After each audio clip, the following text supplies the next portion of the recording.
Hi students, welcome to Anu educational studies 8ನೇ ತರಗತಿ ಗಣಿತ ಭಾಗ 1 ಅಧ್ಯಾಯ 3 ಸಂಖ್ಯೆಗಳ ಕತೆ. ಹಿಂದಿನ ವಿಡಿಯೋದಲ್ಲಿ ನಾವು ಪೇಜ್ ನಂಬರ್ 67 ಮತ್ತು ಪೇಜ್ ನಂಬರ್ 68ರಲ್ಲಿರುವಂತಹ ಎಲ್ಲ ಪ್ರಶ್ನೆಗಳಿಗೆ ಉತ್ತರಿಸಿದ್ದೇವೆ. ಈ ವಿಡಿಯೋದಲ್ಲಿ ಪೇಜ್ ನಂಬರ್ 69 ಮತ್ತು ಪೇಜ್ ನಂಬರ್ 70ರಲ್ಲಿರುವಂತಹ ಎಲ್ಲ ಪ್ರಶ್ನೆಗಳಿಗೆ ಉತ್ತರಿಸೋಣ. ಪೇಜ್ ನಂಬರ್ 69ರಲ್ಲಿ ಕಂಡುಹಿಡಿಯಿರಿ ಎಂದು ಕೊಟ್ಟಿದ್ದಾರೆ. ನೋಡಿ, ಕಂಡುಹಿಡಿಯಿರಿ. ಪ್ರಶ್ನೆ ನಂಬರ್ 1, ಕೆಳಗಿನ ಈಜಿಪ್ತಿಯನ್ ಅಂಕಿಗಳನ್ನು ಕೂಡಿ. ಇಲ್ಲಿ ಈಜಿಪ್ತಿಯನ್ ಅಂಕಿಗಳನ್ನು ಕೊಡಲಾಗಿದೆ. ಈ ಅಂಕಿಗಳು ಹೊಂದಿರುವಂತಹ ಚಿಹ್ನೆ ಅಥವಾ ಈ ಚಿಹ್ನೆಗಳು ಯಾವ ಅಂಕಿಗಳನ್ನು ಸೂಚಿಸುತ್ತವೆ ಎಂದು ನಾವು ಕಂಡುಹಿಡಿದು ಅವುಗಳನ್ನು ಕೂಡಿಸಿ ಮೊತ್ತವನ್ನು ಕಂಡುಹಿಡಿಯಬೇಕಾಗಿದೆ. ಈಗ ಉತ್ತರ ನೋಡಿ. ನಾವು ಚಿಹ್ನೆಗಳನ್ನು ಬಳಸಿ ಅಂಕಿಗಳನ್ನು ಸೇರಿಸುತ್ತಾ ಹೋಗಬೇಕು. ಈ ಚಿಹ್ನೆಯನ್ನು ನೀವು ನೋಡಬಹುದು. ನಾವು ಇನ್ನೊಮ್ಮೆ ಬರೆದು ತೋರಿಸಿದ್ದೇವೆ, ನೋಡಿಕೊಳ್ಳಿ. ಈಜಿಪ್ತಿಯನ್ ಪದ್ಧತಿಯ ಅಂಕಿಗಳನ್ನು ನೀವು ಪುಸ್ತಕದಿಂದ ನೋಡಿಕೊಳ್ಳಬಹುದು ಅಥವಾ ಇಲ್ಲಿ ಪುಸ್ತಕದಲ್ಲಿರುವುದನ್ನೇ ನಾವು ಇಲ್ಲಿ ಬರೆದು ತೋರಿಸಿದ್ದೇವೆ. ನೋಡಿ, 1ಕ್ಕೆ 1, 10ರ ಚಿಹ್ನೆ ಈ ರೀತಿ ಇದೆ. 10ರ ಸ್ಕ್ವೇರ್ ಎಂದರೆ 100, 100ರ ಚಿಹ್ನೆ ಇದು. 10ರ ಕ್ಯೂಬ್ ಎಂದರೆ 1000, 1000ದ ಚಿಹ್ನೆ ಇದು. 10ರ ಘಾತ 4 ಎಂದರೆ 10,000, 10,000ದ ಚಿಹ್ನೆ. 1 ಲಕ್ಷದ ಚಿಹ್ನೆ, 10 ಲಕ್ಷದ ಚಿಹ್ನೆ ಮತ್ತು 1 ಕೋಟಿಯ ಚಿಹ್ನೆ.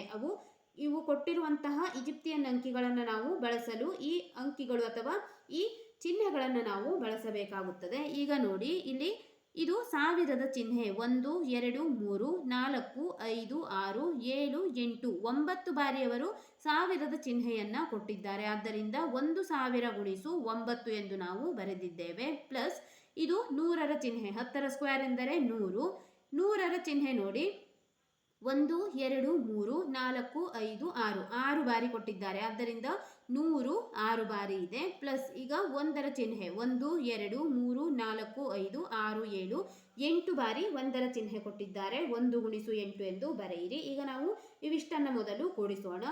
1000 ಗುಣಿಸು 9 9000, 100 ಗುಣಿಸು 6 600, 1 ಗುಣಿಸು 8 8 ಆಗಿದೆ. 9000 ಪ್ಲಸ್ 600 ಪ್ಲಸ್ 8 ಎಂದರೆ 9608 ಆಯಿತು. ನಂತರ ಮುಂದಿನ ಸಂಖ್ಯೆ ನೋಡಿ, ಇದು 100ರ ಚಿಹ್ನೆ. 1 2 3 4 5 ಬಾರಿ 100ಅನ್ನು ಕೊಟ್ಟಿದ್ದಾರೆ. 100 ಗುಣಿಸು 5 ಆಯಿತು. 1ರ ಚಿಹ್ನೆ 7 ಬಾರಿ ಇದೆ. 1 ಗುಣಿಸು 7, 105 500 ಪ್ಲಸ್ 7 ಒಂದೇ 7 ಬಂದಿದೆ. 507. ಈಗ ನಾವು ಇಲ್ಲಿ ಬಂದಿರುವಂತಹ ಎರಡು ಸಂಖ್ಯೆಗಳನ್ನು ಕೂಡಿಸಬೇಕು.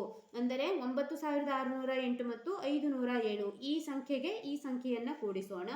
ನೋಡಿ, ಮೊತ್ತ 9608 ಪ್ಲಸ್ 507 ಕೂಡಿಸಿದಾಗ 10,115 ಬಂದಿದೆ. ಈಗ ನಾವು ಇದನ್ನು ಚಿಹ್ನೆಯ ರೂಪದಲ್ಲಿ ಬರೆದು ಇಡಬೇಕು.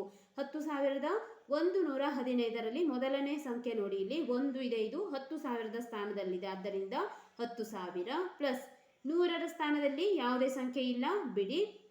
ಇಲ್ಲಿ ನೋಡಿ, 100ರ ಸ್ಥಾನ, ಇದು 1000ದ ಸ್ಥಾನ. ಇಲ್ಲಿ 100ರ ಸ್ಥಾನದಲ್ಲಿ 1 ಇದೆ. ಆದ್ದರಿಂದ 100 ಮತ್ತು 10ರ ಸ್ಥಾನದಲ್ಲಿ 1 ಇದೆ. 110 ಪ್ಲಸ್ 5 ಅಂದರೆ 10,000 ಪ್ಲಸ್ 100 ಪ್ಲಸ್ 10 ಪ್ಲಸ್ 5, ಇದು 10,115 ಆಗಿದೆ.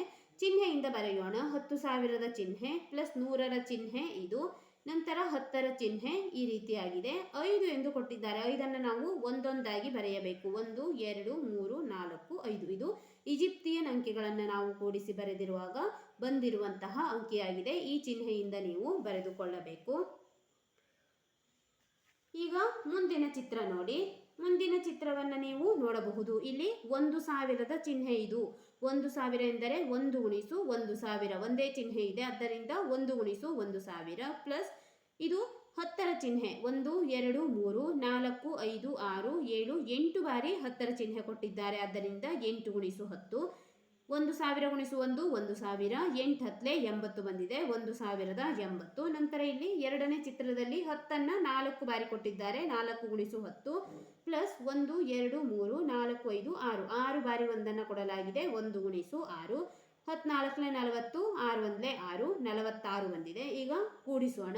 1080 ಪ್ಲಸ್ 46, 1080ಕ್ಕೆ 46ಅನ್ನು ಕೂಡಿಸಿದಾಗ 1126 ಬಂದಿದೆ.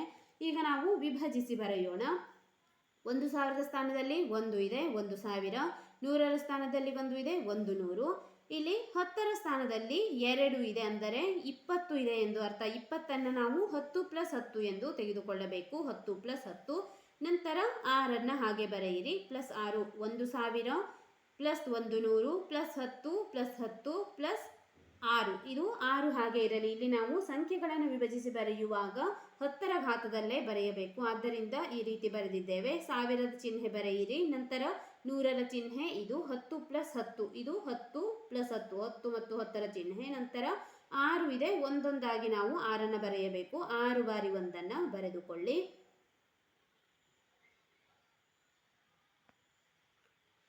ಇಲ್ಲಿ ಪೇಜ್ ನಂಬರ್ 70ರಲ್ಲಿ 2ನೇ ಪ್ರಶ್ನೆಯನ್ನು ಕೊಡಲಾಗಿದೆ.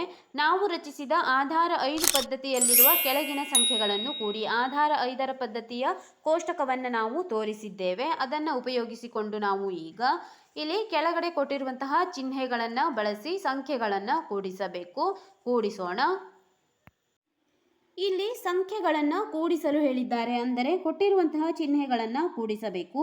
ನೀವು ಇಲ್ಲಿ ಚಿಹ್ನೆಗಳನ್ನು ಕೂಡಿಸಿ ಬರೆಯುವಾಗ ಒಂದು ಅಂಶವನ್ನು ಗಮನಿಸಿ. ಇಲ್ಲಿ ನಾವು ಬರೆದಿದ್ದೇವೆ, ನೀವು ಪುಸ್ತಕದಿಂದ ನೋಡಿ ಬರೆದುಕೊಳ್ಳಬಹುದು. 5ರ ಘಾತ 0 ಎಂದರೆ 1 ಈ ಚಿಹ್ನೆ, 5ರ ಘಾತ 1 ಎಂದರೆ 5 ಚೌಕ, 5ರ ಘಾತ 2 ಎಂದರೆ 25 ಷಡ್ಭುಜ, 5ರ ಘಾತ 3 ಎಂದರೆ 125 ವೃತ್ತ, 5ರ ಘಾತ 4 ಎಂದರೆ 625 ಇದಕ್ಕೆ ವಕ್ರರೇಖೆ, 5ರ ಘಾತ 5 ಎಂದರೆ 3125 ಇದರ ಚಿಹ್ನೆ ಒಂದು ಬಾಣದ ಗುರುತಾಗಿದೆ. ಇದನ್ನು ನೀವು ಪುಸ್ತಕದಲ್ಲಿ ನೋಡಿ ಬರೆದುಕೊಳ್ಳಿ. ನಂತರ ನೋಡಿ, ಈಗ ನಾವು ಸಂಖ್ಯೆಗಳನ್ನು ಕೂಡಿಸಬೇಕು. ಸಂಖ್ಯೆಯನ್ನು ಕೂಡಿಸುವಾಗ ಮೊದಲನೇ ಚಿತ್ರಗಳನ್ನು ನೋಡಿ.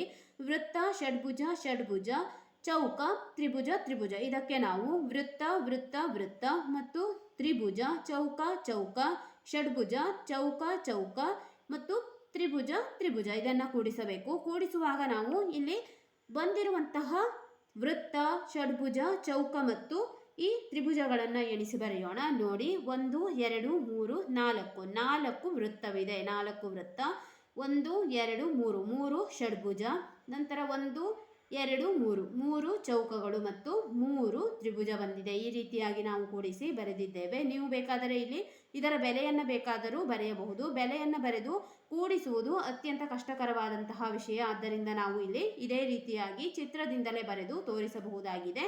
ಇದೇ ರೀತಿಯಾಗಿ ಬರೆದು ತೋರಿಸಿರಿ.